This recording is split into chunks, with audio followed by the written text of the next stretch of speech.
আসসালামু আলাইকুম। আজকে রান্না করব সবজি নুডলস। মাংস কিউব করে কেটেছি, ফুলকপি আর বরবটি নিয়েছি।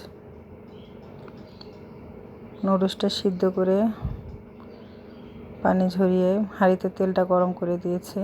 মাংস কিউবগুলো আগে ভাজবো, সামান্য একটু লবণ দিলাম, তারপর সবজিগুলো দিয়ে দিলাম মাংসের একটু ভাজার পরে।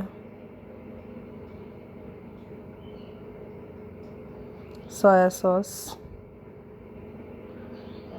টমেটো কেচাপ,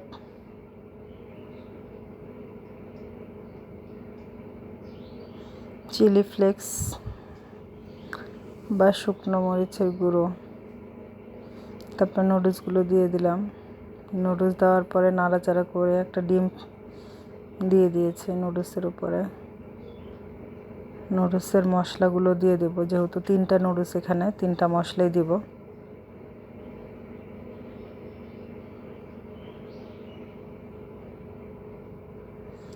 নাড়াচাড়া করে আমি নামিয়ে নেব।